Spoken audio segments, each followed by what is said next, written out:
Fun fact, I'm not wearing any pants right now, but you don't know that because my lower body is not in this shot.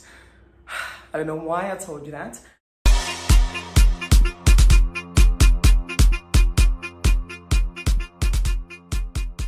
Hey guys, my name is Vodovoz and welcome to my channel. Thank you so much for watching. If you are a new subscriber, new viewer rather, please make sure that you subscribe to this channel. There's like a hyperlink right here. Click on that to be automatically subscribed. Alternatively though, you could just go to the red subscribe button that's at the bottom of this here screen. Right next to it, there's a bell icon. Please click on that and you will be notified every time I drop some magic like this gem over here. So today we're having wine. And I've decided to stand because this is a conversation that needs all of my energy, and I feel like sitting down is not going to do me any justice in terms of getting the emotions. You know, you need to get the emotions from the bottom, from the soles of your feet. And if I'm sitting, there's not much blood flow, or maybe there is, but who cares? This is a red wine. It's very cheap wine because I'm not a wine connoisseur, so I'm not going to spend money on wine. I will spend money on gin, vodka, tequila, Jägermeister, but I will not spend a lot of money on wine because why?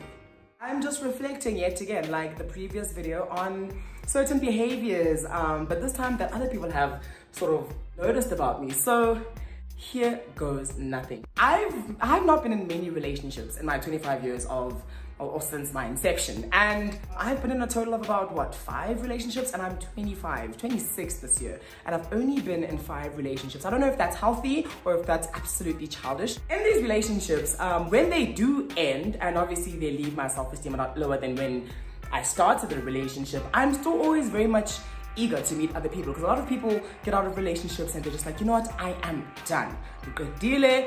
Men are trash, I'm gonna take a break. But me, I'm always very quite eager. Not even eager, but I would say I'm never really opposed to still mingling and meeting some new people and making some new connections, because I'm the type of person that really doesn't like to give up on love. And I don't think I ever will give up on love, because it's something I really do want to find, and I do believe that I will find it because I have the heart for it.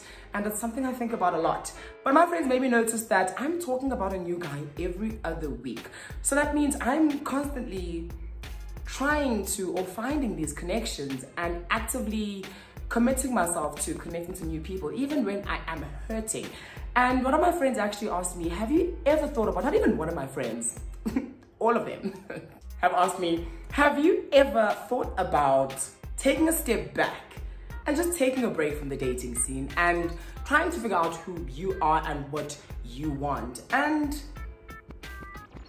a break is not a bad thing. It got me thinking about a lot of things. It got me thinking about the fact that, why can't I take a step back? Why am I always so ready? I'm like this, what is it? Atom with a free electron, you know? And I'm just ready to connect with any other free electron that's out there. Physics. Yes, I did double science, darling. I'm always down. Ngihlezi ngi-ready. Yindaba ngingakwazi ukuhlala phansi ngizibuza ukuthi hayi man ngithemba. Awume kancane. Is this what you want for yourself? And I've been thinking about this a lot, and I think I kinda have the answer. So please, humor me. Now, I have this belief that this is a problem that is actually exclusive to me. As in, when I look around at all my peers, they're able to step back and take some time to themselves. People know when to step back and give themselves some time to heal. But for some reason, this is a me problem that I am not really tackling or trying to fix. And I'm asking myself the question, why?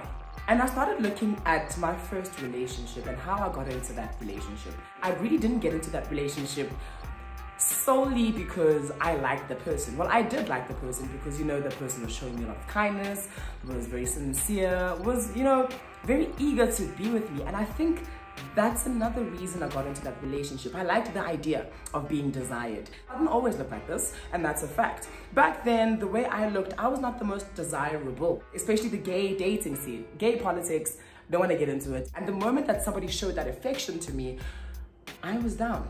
And I don't think that's particularly the right headspace you should be in when you want to be in a relationship. And I mean, I did mention this in my previous video. Now fast forward to varsity, when I started really taking my weight loss journey seriously and I started actively going to gym and eating right, and I lost a ton of weight. Let me just say that my desirability levels shot up, because that's when people really started to notice me and started to see that I'm a person that they are considering to be with. There was a sudden influx, a sudden surge, one would say, in people wanting to be with me, and I like that. I liked that. I still do. And now when I look to my peers, this is an experience or a part of their life that they experienced in high school. And I didn't get to experience that in high school. I only got that experience in varsity, when my desirability levels were, at that level that they were, and people wanted me. So you could call me a late bloomer. And I think that is the core problem for me as to why there's this energy to connect and to be with somebody. There's this eagerness. I'm here. If you want to chat to me, hey, what's up? Let's chat. Let's video call. Let me call you. Let me take you out for dinner. Cost me an arm and a leg. But I think that this eagerness and this energy and this zeal, so to speak, comes from the fact that I fear something, and I guess I fear the idea of being in a space where I do not have anybody to give me affirmation. So this fear manifests itself as, wanting to not be alone, and wanting to constantly have somebody who's giving me that attention, who's giving me that support. I see other people getting that, and I want that for myself, and I don't want to ever lose it. And I think that's where also the problem starts to really ripen itself. I did get affirmation growing up, but not on the things that matter to me. I got affirmation when I took an interest into playing soccer. I got affirmation when I took an interest into watching soccer. I got affirmation when I expressed maybe an interest towards a girl.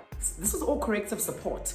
I don't know if that makes sense. It was almost like people could see what I was and what direction I was headed in terms of my sexuality, because the things that mattered to me didn't get affirmation, which didn't affirm me as a person. And then that's when I think I got lost in the whole thing.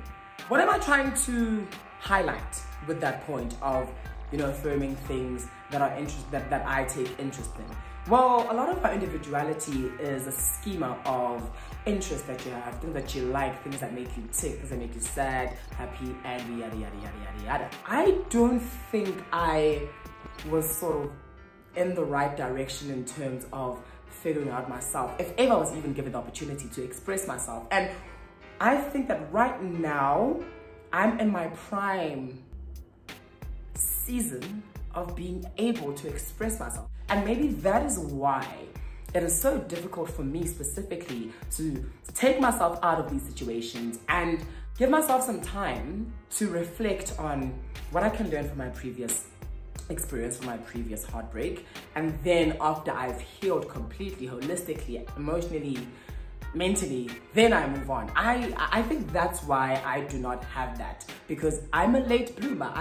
This is my prime. So I feel like I got wounds that I am still healing from, but here I am, an active electron, waiting to just connect with another available electron. And that's very dangerous, because you may start accepting things that you do not deserve, which is possibly the case right now. So that isolation for me probably feels like a trigger. I say probably because I haven't given myself the opportunity to step back and make the conscious decision to not make any connections with anybody and just be with myself. But I feel like maybe that isolation and that keeping to myself and trying to find myself is a trigger, because that's where I've been most of my life. I do not want to go back into that dark space, but taking a break from the whole romantic scene is not really going into that space, and that's what my mind is struggling to comprehend. And I think it's only coming to me right now as I'm recording this, is that that's a different place. It's not a darkness, it's a place of solitude. It's a place of trying to figure yourself out. Ooh, I think this one is making me very complex. As soon as I can program my mind to see that isolation as a form of healing, only then will I fully establish a strong, secure, rigid sense of individuality. Regardless of the affirmation that I didn't get, I'm getting it now, and I need to believe it, because my friends play a vital role in this person that you see right here in front of you. And I need to see the people in my life currently that are giving me that affirmation and use that love they have for me to understand what I deserve from somebody else who wants to involve themselves with me romantically, and give myself time to think about that. Keep to myself, work on the things that matter to me, work on my YouTube, work on my career, work on my presenting, and then only will I be ready to go forward and seek what I truly do deserve. So to answer my question as to why is it so difficult for me to step back and take a break from the dating scene, I think it's because of the past traumas. It's because of the past hurt. It's because of the hurt that I'm probably still feeling, and I think that going back into that space is going to just exacerbate that pain. And I need to stop thinking like that. My friends have a point, and I think maybe there are a lot of us out there who are currently just, you know, thinking that we're lonely because we want that affirmation, we want to be with somebody. But let yourself heal. And then once you get back up stronger than before. And who knows, maybe in my future connections, in my future relationships, I won't feel as if my self-esteem has diminished since the inception of the relationship, now that the relationship has ended. Maybe I'll feel a lot more empowered after a relationship, because before, like I had said, my self-esteem was a lot lower when the relationship ends than when I got into that relationship. Then it's a whole process to get me back up there, because it's a constant thing of just like, no, let me find somebody else who's gonna give me, who's gonna fill all that void. And it's so weird that I've actually gotten the courage to stand here in front of the camera and speak to you guys about this, because this is very personal for me. I'm proud of myself. I'm really proud of myself. And I want to say thank you to my friends. I want to say big ups to my friends for, this is not the first time. This is obviously, they've been saying this to me for a while. They've been telling me, just take a break, leave here. And I'm always just like, okay, cool, yeah, I'll do that. But does Lisa do that? No, it doesn't. And I think maybe it's time. Why can't I be like the other kids who can be like, you know what, I'm done for this year, and I'm just not gonna do anymore. I've seen people who have gone single for like 3-4 years on purpose, not because they're not wanted. People you're just like, dude, there's a line of people who want you, but they're just like, nah, I ain't there, because they understand the healing that it takes. Wow, I actually said it. I think it's the wine. I think it's the wine. Anyways, thank you so much for watching again this week, guys. I truly appreciate you watching. I posted earlier this week that I would, on Instagram that is, that I would start posting videos at least twice a month. So that's once every 2 weeks. And that is because I want to keep my consistency in check, and I'm trying to be realistic with myself, right? And posting every week is not something I am capable of doing at the moment. I'm working towards it, but once every 2 weeks, I can commit to that. I can do that, and I will definitely do that. So please don't lose hope. I will regain the consistency that I had last year for like, what, 2 months? And it's just going to be great. But you just keep watching. You just make sure that you subscribe. You make sure that you leave me a comment. Tell me what you want me to talk about next. Like, even if it's with regards to this video, chat to me and I'll chat back. I'll always respond to my comments. Let me know what you think. Let me know where your head's at, and let me know what you would like me to discuss and unpack. Because I like to have discussions, and I like to unpack things. Obviously, putting myself in that context and drawing from, you know, my previous experience and my experience, not even previous, my experience in general. And yeah, man, hit that bell icon for those notifications so that you're notified when I drop something crazy. Don't forget to follow me on Instagram at @just_Leashley. It's your boy Leash dipping out with some YouTube love. Mwah.